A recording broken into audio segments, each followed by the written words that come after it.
Good morning, everybody, still morning. Welcome to our presentation on the state of the art of securing SaaS and internet applications. My name is Chris Donovan. This is Melanie Fontaine. We are both solution engineers with VMware. And today we want to talk, we want to get into a little bit about securing your network. So before we get started, everybody here, I assume, is a network or a security engineer of some sort. Quick show of hands, who has ever broken the internet at their company? Raise your hand. All right, if you're not raising your hand, you're not trying. So we're going to talk about how do you go about securing that environment while hopefully not breaking the internet. First, before we get started, a word from our lawyers.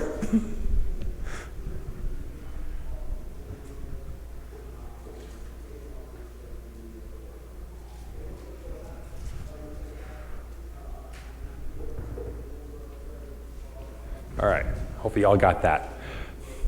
We got a packed agenda today. I'm not going to read through the agenda. We're just going to dive in and go from there. So, first question is, why do I care about this? Why is web security important? Back in the day, we had a building, and everybody came into the building. The data was in the building. The applications were in the building. You had a security guard at the front. He let the good people in, kept the bad people out, kept the important stuff in, and let the people go home at night. We're not there anymore. We've got things that are in SaaS applications. We've got users that are working in the building. We've got people working from home. We've got people working from the Venetian. We need to secure them in all of those different places. So it's really important that we change our mindset for how we're doing that, securing those users. As you're thinking through that, there are a number of things you need to consider, right? So first and foremost, do you have a written policy about what is acceptable and what is not in your environment, right? You need something that IT can work from, and we have something that users can refer to as well, so that everybody's on the same page. You need to understand what are the official apps that you use in your environment, and then what are some of the unofficial apps that people still need to get access to, right? You may be a Zoom company, but you have to interact with vendors that are using WebEx. So you can't just say, well, we approve Zoom, we're going to allow that, but we're going to block all the other web conferencing, because that's not practical for your users. You also need to be flexible. You may have a website that's benign today, and tomorrow it's changed ownerships, it's been hacked, whatever, it's now a source of malware. You need something that's flexible and that can adjust.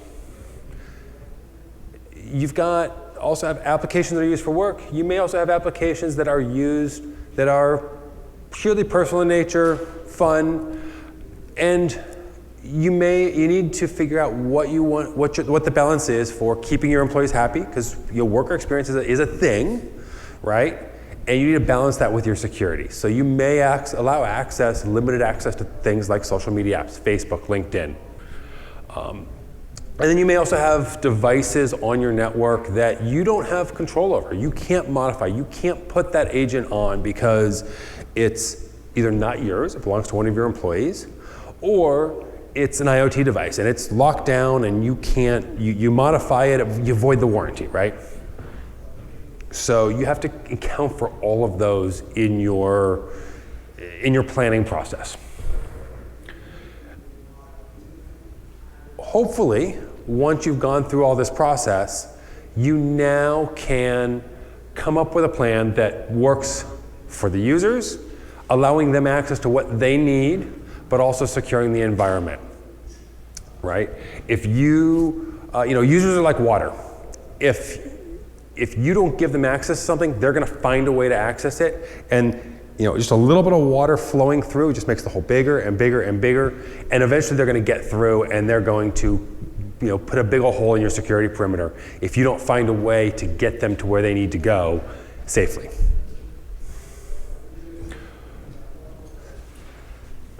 So in order to protect this, we're going to look at how do we layer our security. And for that, I'm going to let Melanie take over. Thank you, Chris.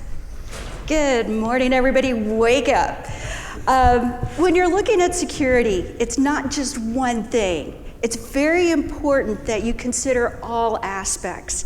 So we look at security by the layers.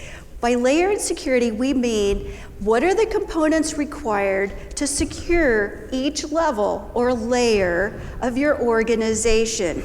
Can anybody tell me how many layers there are in your layered security strategy?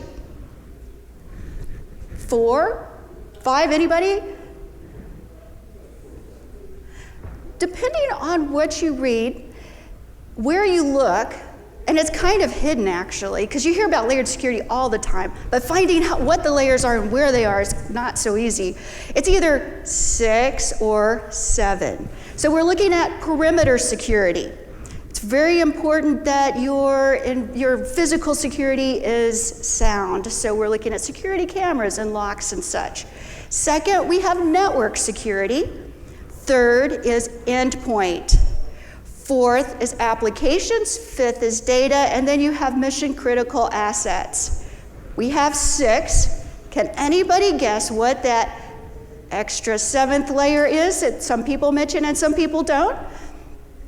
I would say it's the most critical of all, and that is the people. The humans that are interacting with the system, the humans from inside and outside your organization.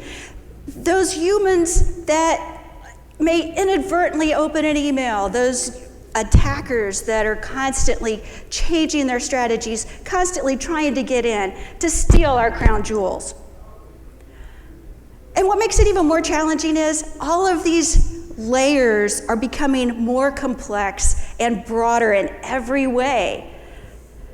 You have your endpoints that are not just one device like they used to be, but you've got the tablet and the phone, the business phone. So you have multiple endpoint devices. You have multiple perimeters now. In fact, some people say the perimeters are going away because you used to have branches and data centers.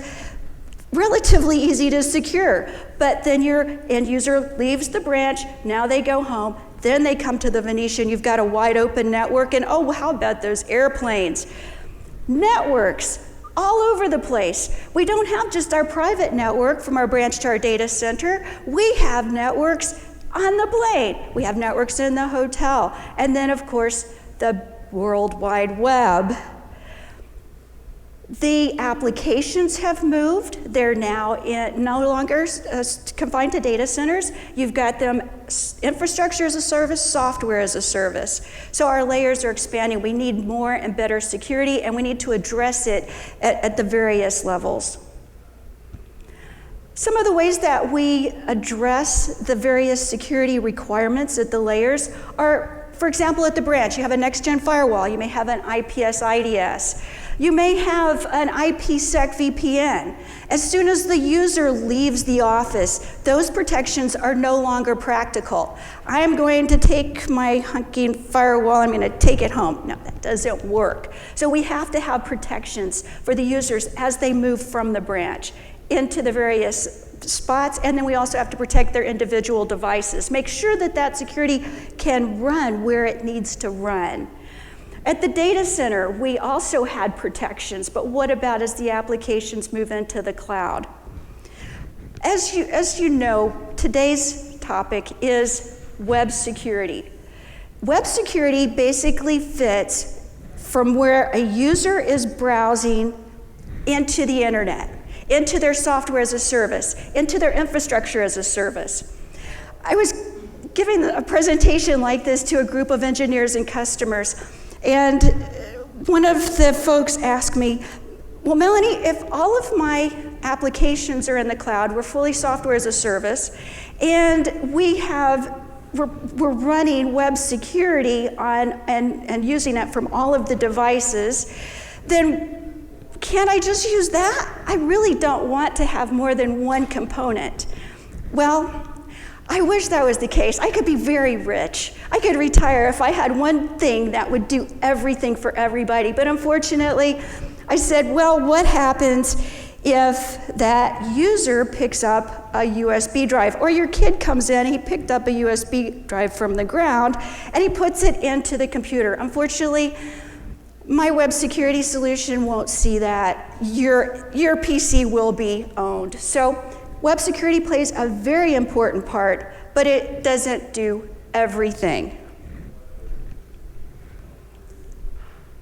So let's talk about what web security does and what the use cases are for web security. First of all, it can control site access. We can do that on a per category basis. We can do that on an individual URL basis. We can also control applications. And when you're looking at web security, it's very important to do this. You start with the big rocks. What are the things that we can allow or disallow as a full group so that I can address the largest number of threats with the least amount of configuration? So that's where your URL filtering comes in. If your company is all in the US and nobody ever accesses sites outside of the US, you could set up a geo filter so that you could only access sites in the US. However, most multinational companies, that's not practical anymore. So maybe you just want to eliminate traffic to and from Cuba or China or Syria or some of those areas where you're unlikely to do any business, but they are likely to create a threat. So you start with the big rocks, then you get a little finer grain. Let's talk about the smaller rocks. Those rocks being obviously malware. It's very important that your security is updated on a very regular basis. We want to restrict file types. If my users only use Macs and iOS, why would I allow them to download Windows executables? That's easy, quick, and we can apply it to those groups or users where it needs to be. Now we start getting from the big rocks, the small rocks, and into more of the pebbles. So when I say pebbles, we're starting to get deeper and deeper into what a person can do when they're supposed to be working on your important network. So in this case, we can start controlling what they can upload and download. We can look into those files. So the first thing we may want to do is compare the file against a hash. See if that file is known. If so, pass it through. If it's not known, then let's put it through multiple AV filters. Let's find out if there's any malware in this file. And then lastly, we can put it into a sandbox and try to execute the file before it ever goes onto the end user's computer. So far, we've talked about use cases that involved traffic coming from the outside. But what about the crown jewels? What about your mission-critical data? It's also very important to ensure that that data does not leak out. I'm sure you've read the headlines. Companies are just ruined when an attacker comes in and steals their employee data.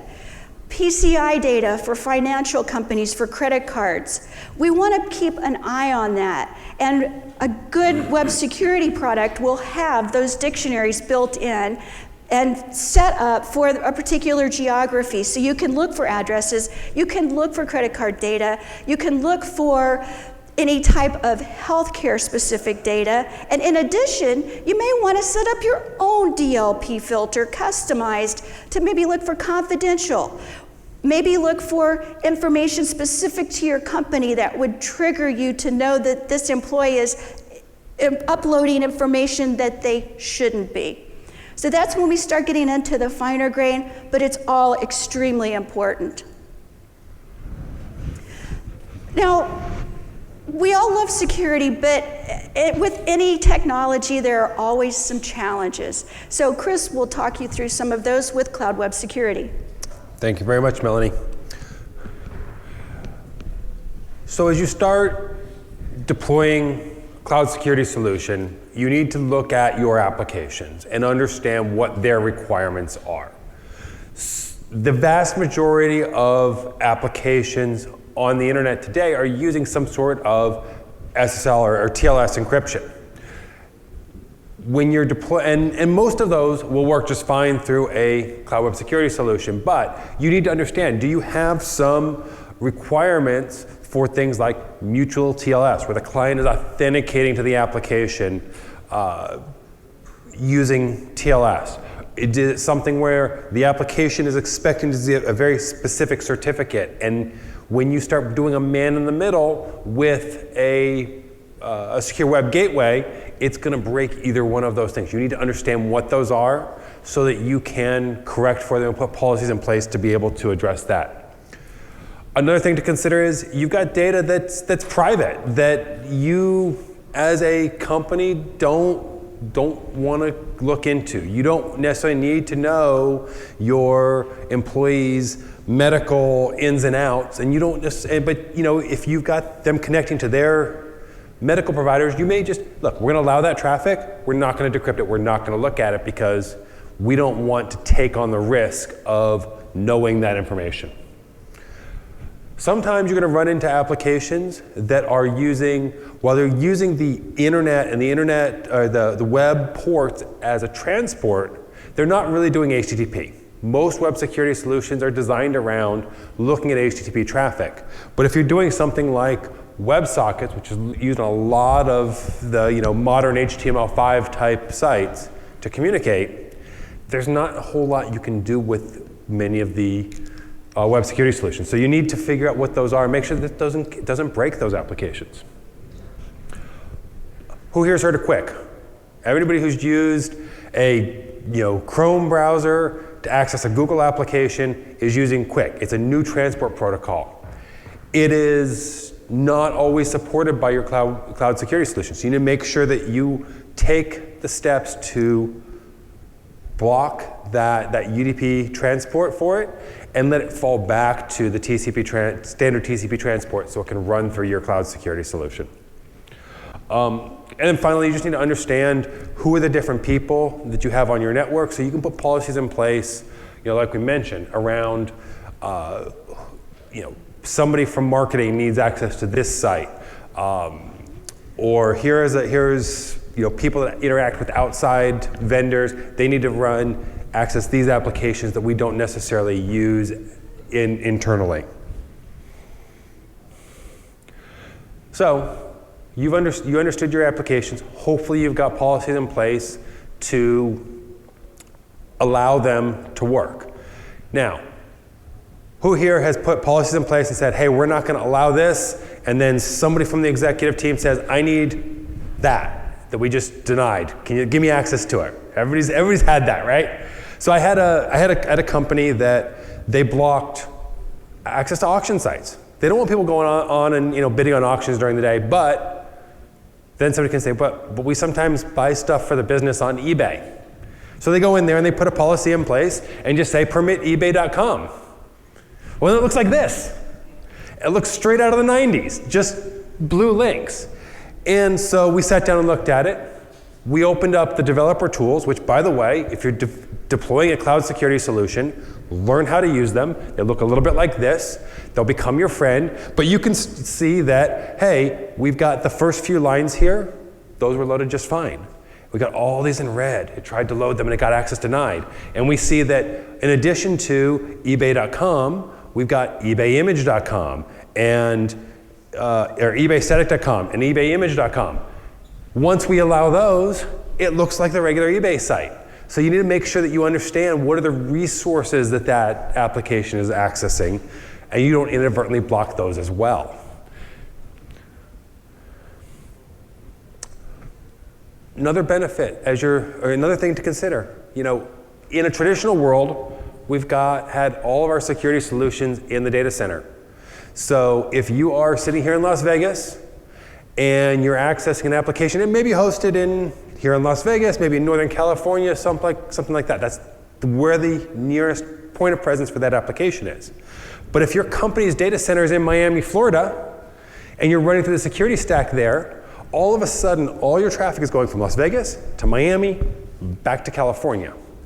And that round trip across the country doesn't make for a good user experience. It loads slow.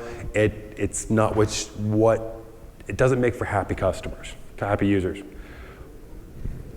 Cloud security enables us to take those security components, move them to the cloud. So now all of a sudden we're going from Las Vegas to a security POP, either here, California, someplace on the West Coast, and then directly to that application, saving us that round trip across the country and improving user experience at the same time. What are some processes to go through in terms of implementing this? First off, understand what your policies are. Write them down, talk to your stakeholders, understand what everybody needs access to, and try to define as much of that as possible up front. That's probably a couple-week process if you're being honest about it, right? Then you want to pilot test it. Take a small group of users, people that are going to give you feedback, people that can open up that developer tools screen and export all that information and send it to you so you can analyze it and not just say, it broke, and that's all they know. This is also where you hopefully are going to discover things that may have been problems with your policies. I was talking to one customer in healthcare. They were looking at some of the geo-IP filters. They had GE imaging devices that reach out to a set of IP addresses that belong to GE. They got a whole /16. Yeah, the geo-IP thinks it's in Japan. So if you put a policy in place that says, hey, my imaging devices can only talk to people in the United States, then all of a sudden it breaks. So you need to find those things with a subset of the users before you run it out on everybody. And then finally, the next step is, let's roll it out. Don't just turn everybody on Monday morning, because then everybody's going to call you and you're going to be working till 3 the next week.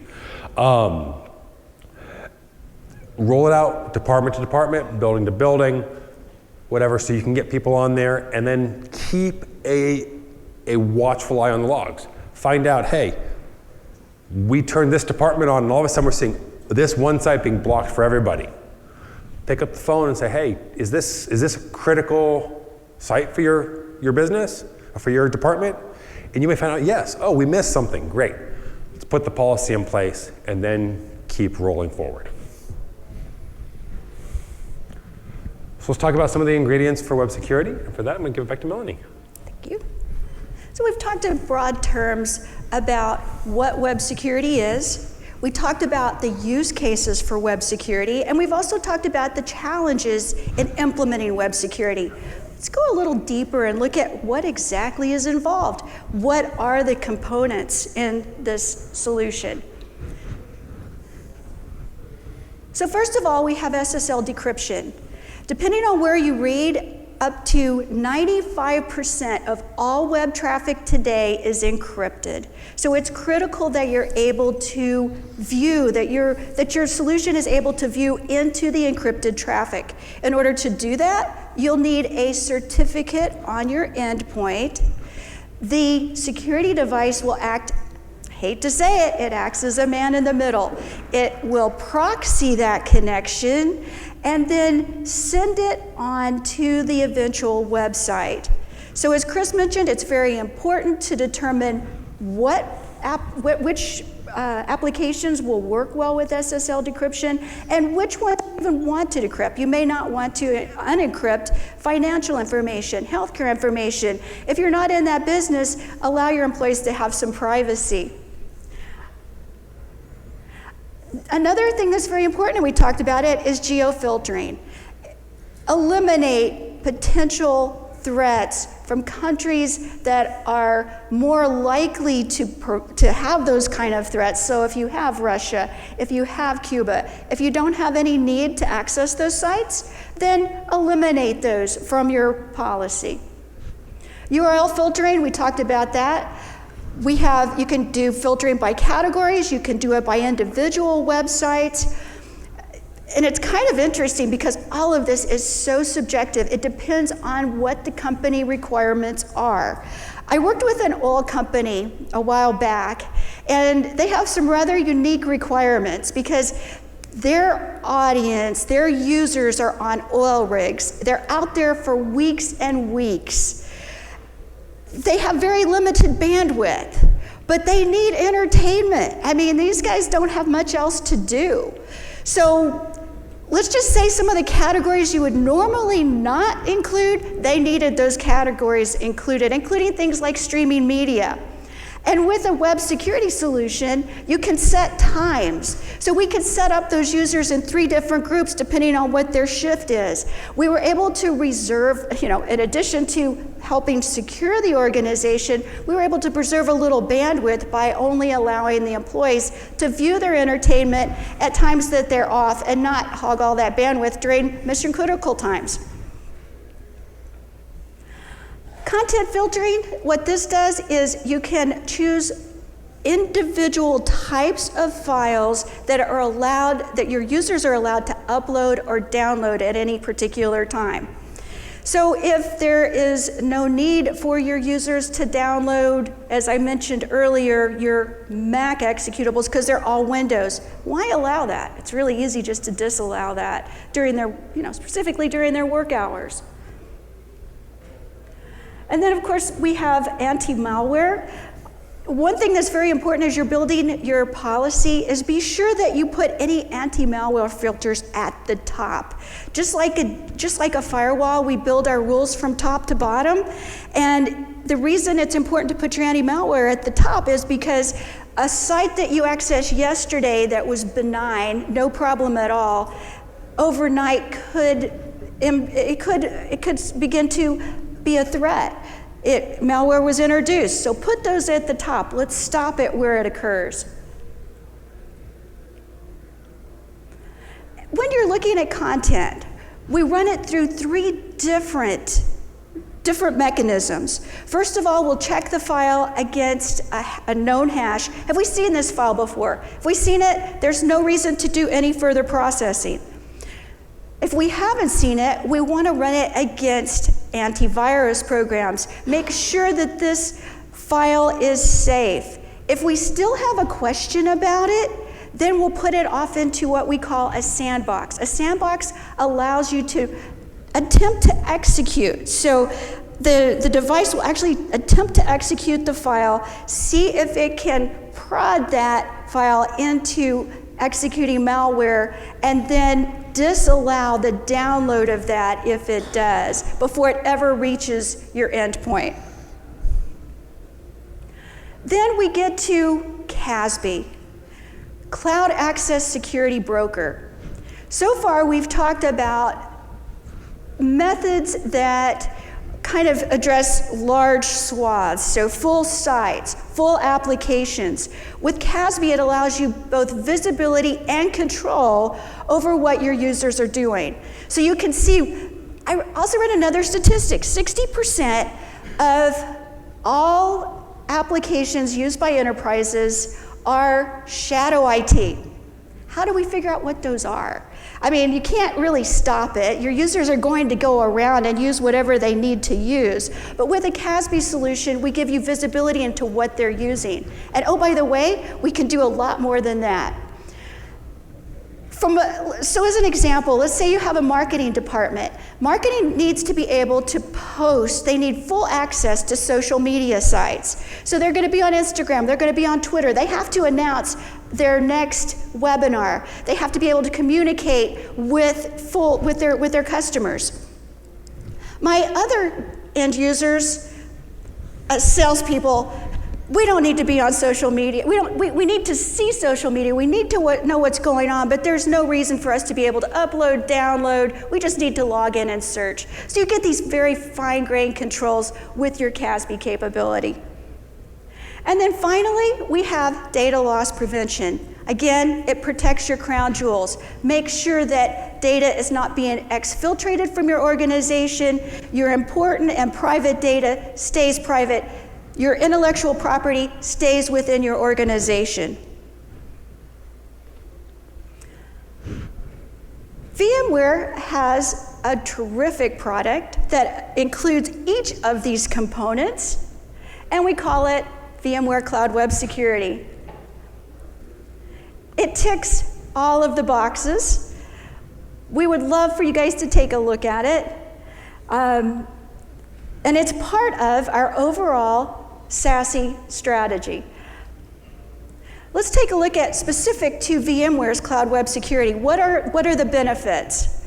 First of all, we have the, we can instead of like, okay, I come from a network background. I like things to go fast. I like my cars to go fast too, by the way. But I like the things to go fast. I don't like things impeding me. And that applies to my internet access.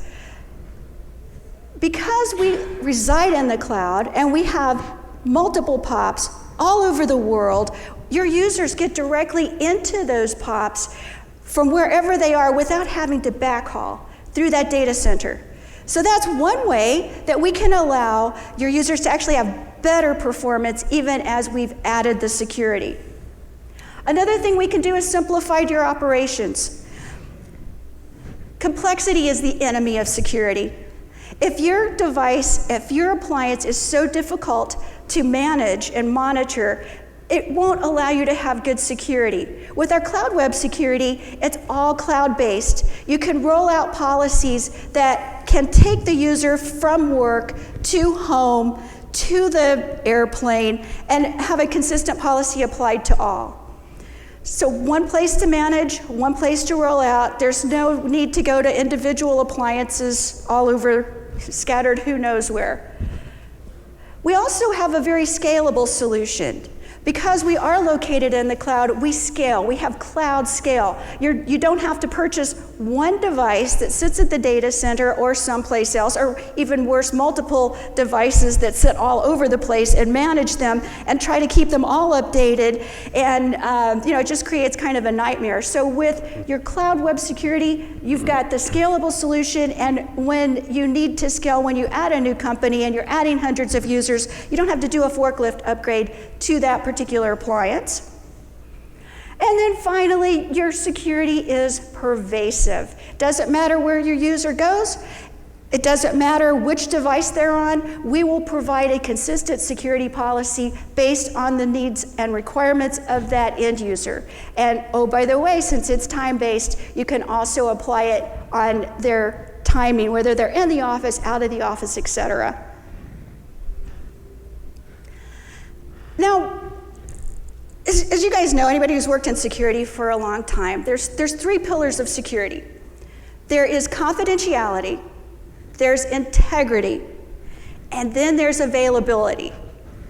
The truth is, you must have all of these pillars in order to be successful. It doesn't make any difference how secure your application is if your users can't access it. So Cloud Web Security is part of our overall suite of products that are wrapped around our SASE infrastructure. They include our VMware SD-WAN, which provides the absolute best communications for real time for all of your data and video needs, and you can go straight from your SD-WAN appliances into your VMware SASE POP where your Cloud Web Security resides. In addition, you can use our access products, again, making your quality of experience, making your applications more available with better performance, even as you're securing those users.